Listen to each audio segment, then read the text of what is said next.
Good day to you, Guyana, and welcome to Facing the Nation.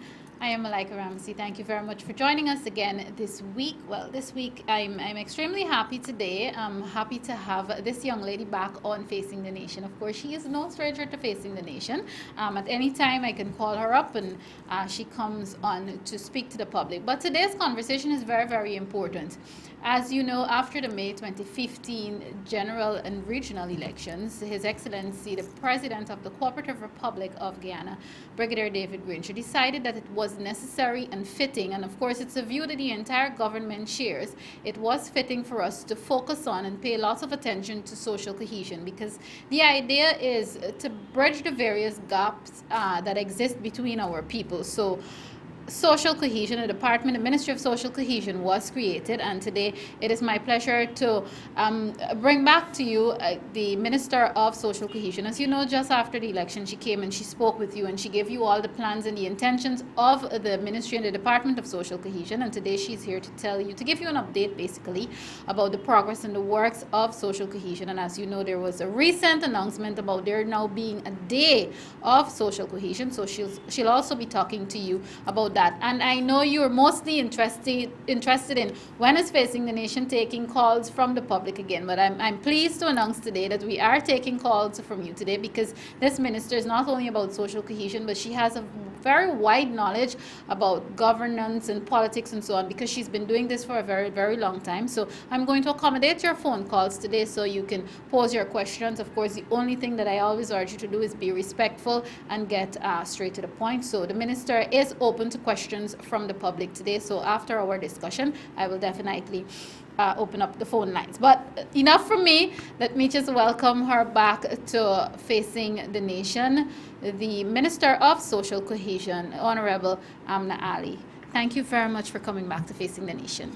Thank you very much, Malika, and a pleasant good afternoon to one and all. Okay, great. Viewers also coming up a little later on in the program too. Of course, this is after our discussion with the Minister of Social Cohesion. We expect to be chatting with Reverend Noel Holder. As you know, he recently paid a courtesy call on His Excellency David Granger, and we'll talk about the initiative that Reverend Holder would have for remedial education and so on in our nation. But of course, that's coming up after our discussion with the Minister of Social Cohesion.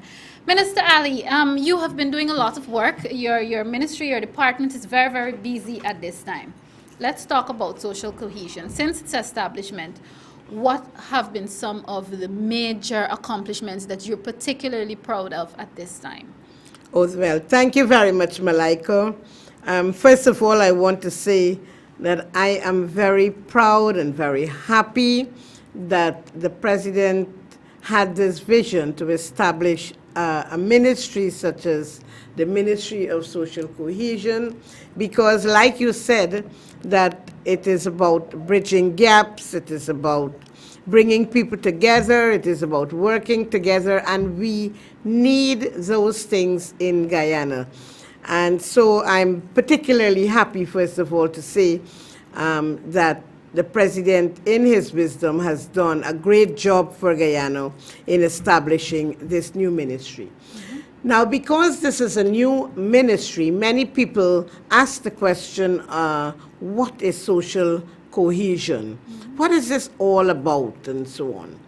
And I want to tell you that we have been, since the establishment of this ministry, we have been going out into the various regions. We have been meeting stakeholders, and we have been doing quite a lot in terms of sensitizing the Guyanese population as to what social cohesion is, what we can do to foster social cohesion in our schools, for example, in our communities, in our youth groups, and so on.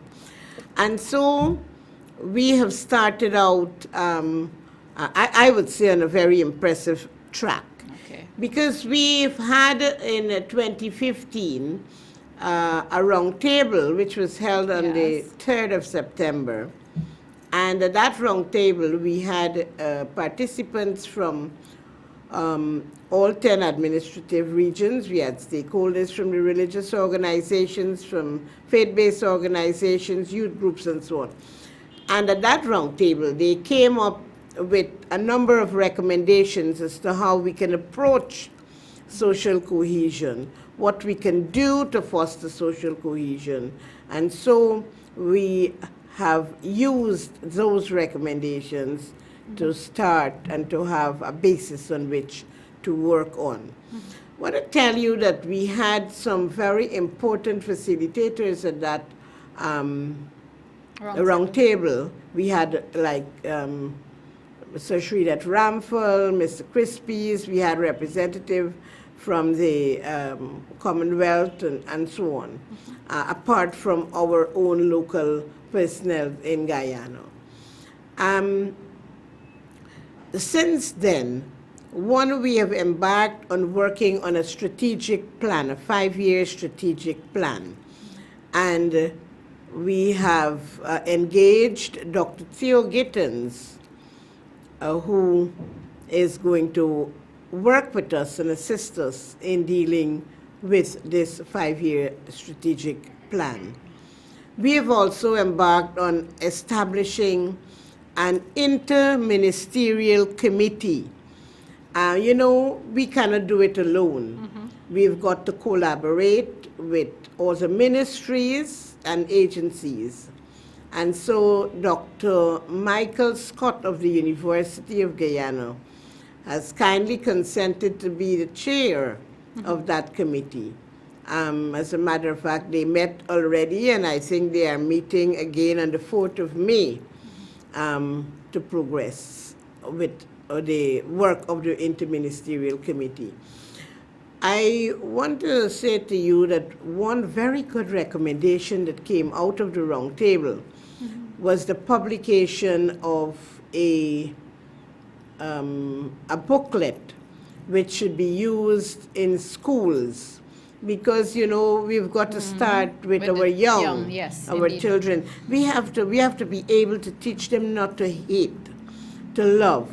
We have to teach them, not to engage prejudices and so on. So we believe that if we start with our young people, with our children, I think the adults of tomorrow will be a better group of people. Indeed, and on that note, I know earlier this week, you also met with a group of educators.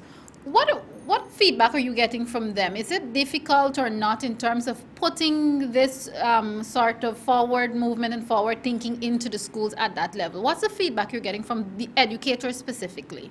Okay, now what we're doing at the moment is really to sensitize the educators as to what is social cohesion. Okay. And then we are getting from them how they can help in their various capacities to foster social cohesion in the schools. And I can tell you that they have come up with a number of suggestions. Okay.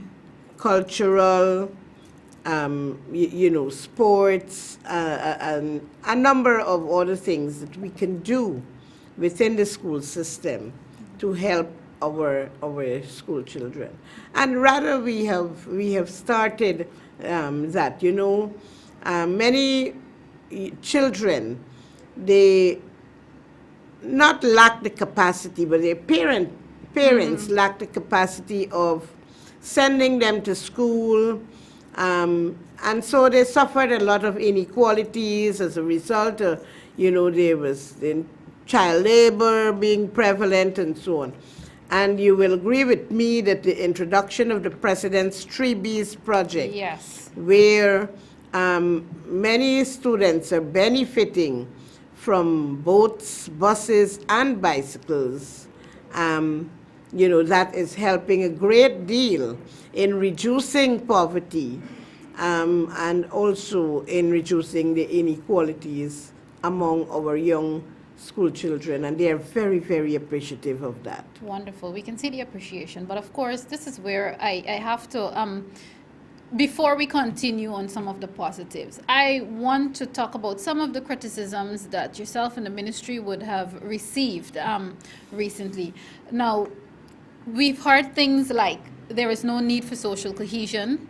We've also heard things like the government and the Ministry of Social Cohesion should not be tapping into the private sector to provide these buses, boats, and bicycles, and so on. We've even heard a ridiculous issue being made about the color of the buses taking the children to school. Let's get some of your sentiments on those, in a sense, because some of the criticisms have, in a sense, turned into attacks. I've always said we should promote criticism, but at the same time, when the criticisms turn into attacks, that's where the problem comes. Let's get some of your sentiments. Okay, Malika, look.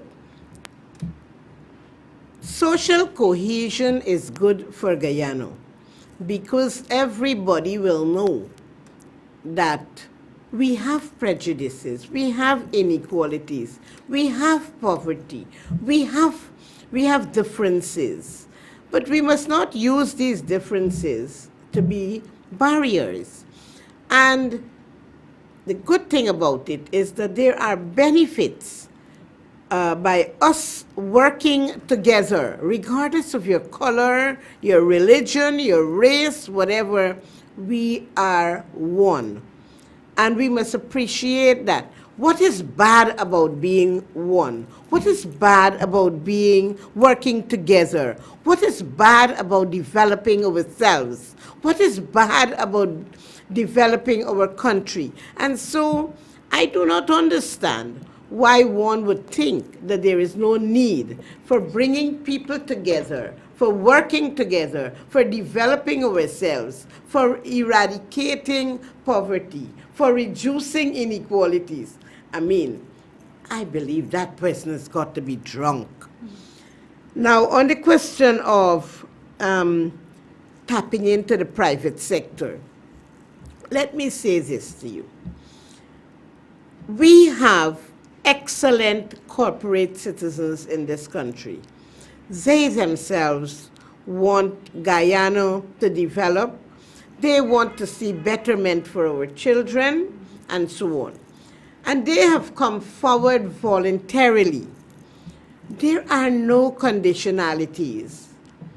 And I can assure you that they love the President's 3Bs program. And that is why they have been coming forward to contribute towards that program, because they see it as a benefit for our young children of Guyana today. You know, we've got to ensure that our young people are educated, not only academically, generally, in all forms. Yeah. And our corporate citizens have recognized that. I'll give you an example. Only last week, 3 persons, and I will not call their names because somebody out there or some group of people, they are very vindictive. I will not call their names, but I'll tell you that 3 people, I never knew them. They came forward and offered 3 buses to boost the 3Bs program. And I welcome their initiative. There were no conditionalities. They didn't ask for anything. I didn't request anything of them. I saw them for the first time, and that was their commitment to the 3Bs program. So this wild talk about, extorting the private sector, I will say without any fear of contradiction, it is not so. They are voluntarily coming forward. Okay. You know, this question about the color of the bus, I have to laugh at it and dismiss that, Now, the green, the yellow, they're colors of the flag. We didn't want to put the whole flag on the bus. And so what if we select 2 colors? What is it in a color? And I don't know if people didn't think, but in many countries away from Guyana, I see school buses are solely in yellow. I tell you, if they had seen that entire bus in full green, I think they would have criticized the APNU more, More for that. but that full bus, Amna Ali is spearheading it. And I have no bones about saying that, and I am from the APNU, but actually the entire bus is yellow. I love green. But we only write the name of the bus and which one and so on in green. The majority color is yellow. So I think that is being foolish, and I dismiss that thing about color of the bus. Wonderful. I had to have you address that. Viewers, if you're now tuning in, this is Facing the Nation. Today I'm chatting with the Minister of Social Cohesion. That's, of course, for those of you who are now joining. We're basically getting thoughts and sentiments from Minister Ali regarding the accomplishments of the Ministry of Social Cohesion thus far since it has been established. And, of course, we're going to talk about some other things. I did promise you that we will open the phone lines. But in the essence of time, I will ask that you can call in now and begin to pose your questions while we continue with our conversation. Of course, you know the usual rules. Turn the volumes of your television sets down, be as brief as you possibly can, and of course, be respectful, or I will unfortunately be forced to disconnect your call. Let's continue, Minister Ali. We were just talking about the 3 Beats initiative. Is there a set timeline to stop the initiative, or do you see it as something that will be ongoing? For how long can this be kept up? Well, there is no timeline for it because, as you would know, that we have not been able to provide buses for all the regions, all the areas. We are doing it, as we get them, and so I don't know how long it's going to take for us to be able to saturate all the need areas. But I can tell you that we are getting lots and lots of requests from various places, but as we get them, we are trying to fulfill those requests. Okay. Malika, I want to tell you, we are not only dealing with things like the buses and boats and so, but we are also trying to empower our young people. And we have partnered with the Institute of Applied Science and Technology, and we have had 2 very fruitful projects which were started in Region 9. We have the new Rupununi cosmetic line. People always believe that, cosmetics can only come from foreign countries. But we have the kinds of things that we are going to use in the North Rupununi. And there is an established group there. We are partnering with IAST to make sure that they are, they can export these commodities, things like soap, hand wash, and so on. Actually, on the 9th of May, we are going to be launching this product at the Pegasus Hotel, the new Rupununi cosmetic line. We've also refurbished the peanut factory in Parisharo, another village in Region 9. And we've been able to complete the building and also to do the mill, and so they have recommenced their peanut butter production in that area of Parisharo. And all of this, just for clarity, would have been done in less than a year since Oh, yes. the APNU-AFC took office. Exactly. And we have lots of other things that we want to do, very shortly. I think next week we are embarking on another school project right here in Georgetown at Redeemer Primary School. I used to be head teacher at that school. I know that's your home. Yes, and my heart is very much with Redeemer. We are going to put down there a volleyball court, for concrete surface, and we are, so that our children can have opportunities to engage in sports. So we are doing lots and lots of things in various areas, in various fairs, and so on. Okay. All right. Let's talk about, I see a call coming in there. Okay, I guess we lost it. Let's talk about the Social Cohesion Day. That was the recent big announcement from the Ministry of Social Cohesion, the initiative. And I mean, I guess we already know why, but why do you Yeah. think now an actual day was necessary? Well, like I said earlier, um, following the May 11th elections, this new ministry was established. And so I believe that it is a day that we must mark because that is historic. The United Nations tried to deal with social cohesion in the 2000, early 2000, 2002, 2006, but certainly it was rejected and it was not carried through.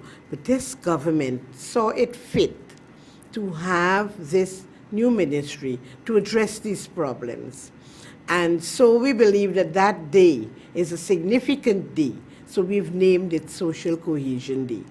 And to mark that day, we are starting, we are a prayerful people. We are Yes, we starting are. with a day of national prayers, and that is going to be at 7:30 in the morning at the Cultural Center Tarmac. And I want to take this opportunity, Malika, to invite all our viewers to come out on May 11th at 7:30 at the Cultural Center Tarmac to participate in this National Day of Prayers. I'm also hoping that during the course of the day that we are going to be able to open the volleyball court that we are planning to do at At Redeemer Redeemer. Primary School as part of Social Cohesion Day activities. And then in the evening, we are going to culminate Social Cohesion Day with a unity concert at the National Cultural Center. Okay. The person who is working on that production is Mr. Russell Lancaster. And I think while it is going to be invitational, the people, invitees, will be in for an excellent treat. Okay, all right, great. A lot said. I know I have to begin to wrap up with the minister very soon. Two other things. You did talk about all that social cohesion is doing, the Ministry of Social Cohesion is doing. I did say earlier this week the minister had discussions with entertainment groups and, of course, educators. Is there a specific group that you will next meet with and have discussions in the near future? Certainly. Uh, Next week, I think it is either the 29th, on the Okay. 29th, Thursday, I Friday. am doing a project in Region 3 where we are going to all the secondary schools. And I personally will be visiting 5 secondary schools on that day. I'll be going to the West Demerara Secondary, Leonora Secondary, Zeeburg Secondary, Potentia Secondary. Those are 4 in Region 3 because that I will be going to. We're using Region 3 as a pilot project for this. And in the afternoon, I'll be going to Cummings Lodge Secondary. So on that day, I have 5 appointments to deal with other stakeholders. And, that day is going to be like a more culture day and, and things like that. People will be given an opportunity to wear their Indian wear, their African wear, and so on. And then we're going to have cultural activities and all of that in these schools. I certainly know that they will look forward to that. All right. I cannot possibly have the Minister of Social Cohesion who, and I think this is where I should also remind you that she also wears several other hats.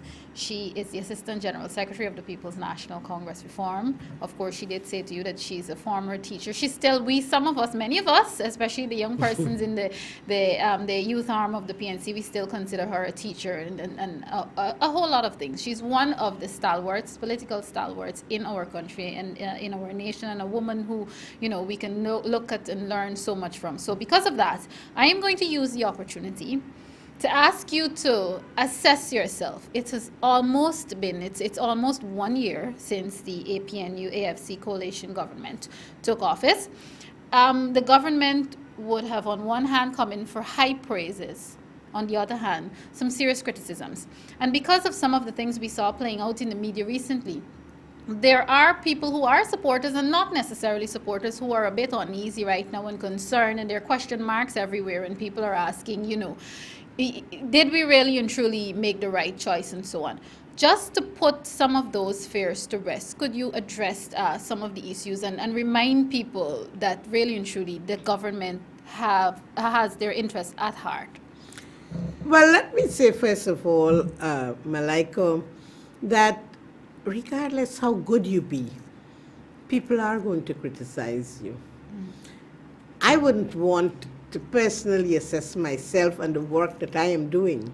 I would like the people out there to assess what I have done so far in less than a year, and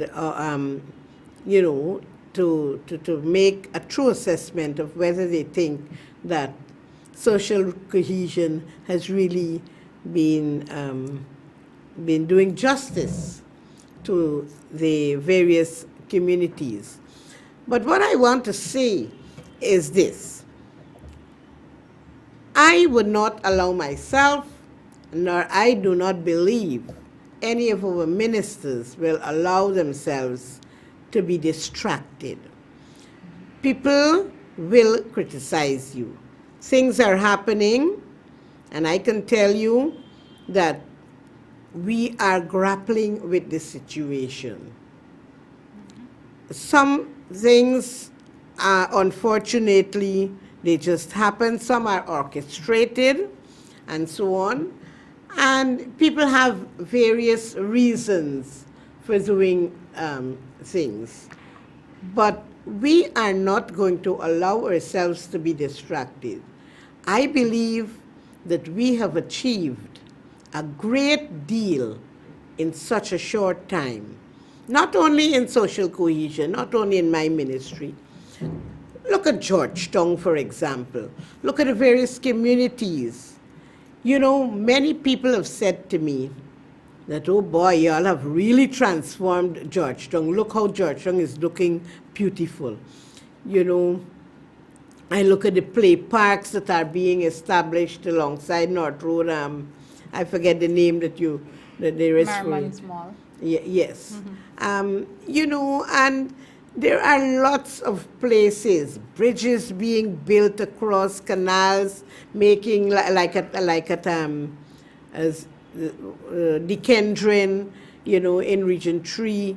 A number of things are being done. The roads are being looked after. Look at Sophia, all the infrastructure work. It is the ministers, the new ministers that have come on board in this new government, the AP and UAFC government. So, Malika, I will say that the AP and UAFC government has achieved a great deal in all spheres, in this country. Okay. And I commend my colleagues. We have all done it. And we have to work collaboratively. I'm not saying that we haven't had unfortunate situations. We have had, but in a lot of cases, people are blowing things out of proportion. All right. Well said, Minister Ali. I could not have said it better myself. Minister of Social Cohesion, Miss Amna Ali, the Honorable Amna Ali. Thank you so much for being a part of Facing the Nation. I don't know welcome. Why the callers shied away today. They probably got accustomed to our ministers being busy indeed building our nation. So once again, thank you very much to you for coming on Facing the Nation.